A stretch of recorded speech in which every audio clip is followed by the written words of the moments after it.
Je m'appelle Inès, je suis handicapée, m'exprimer est complexe car je suis IMC. Si vous êtes perplexe face à cette confession, je veux vous rassurer, sans exagération, parler est difficile.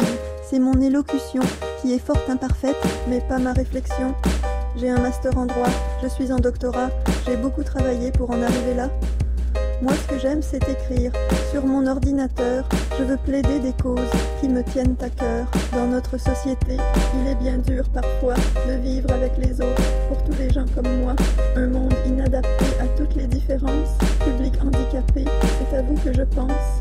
Car dès notre naissance, notre accès est restreint pour aller dans la rue, dans les bars et les trains, pour se rendre au musée, aller se cultiver ou bien danser en boîte, juste pour se rencontrer. Certaines applications ont été instaurées pour montrer les accès, les voies autorisées.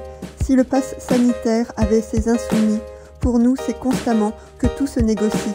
Je voudrais dénoncer ces inégalités, de l'école à l'emploi, le terrain se veut large, car si notre inclusion n'est pas souvent la loi, c'est l'État en premier qui toujours se décharge de ces obligations qui normalement font foi comme celle d'adapter tous les établissements, normes d'accessibilité dispensées constamment.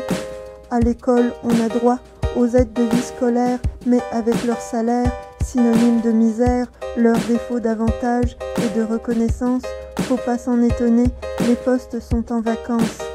Cela implique ainsi peu de représentation dans le secteur de l'emploi, toujours des conditions si on est embauché, juste grâce à un quota, alors nos compétences, personne ne les verra.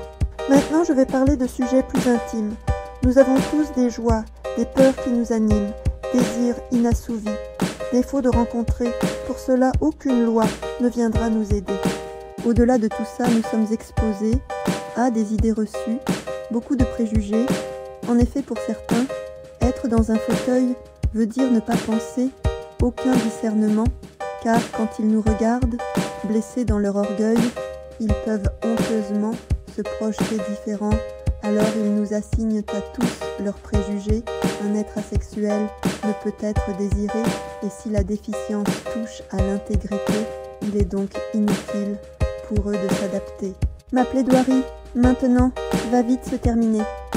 S'il faut une conclusion, alors je vous dirai que derrière nos galères se cachent en secret de forts élans d'amour portés par les aidants, la solidarité de nos amis patients, toute la force donnée par ceux qui croient en nous, notre famille, qui bien sûr nous suivra jusqu'au bout, et ceux qui savent déceler en nous indéniablement un talent bien inné qui sommeillait avant.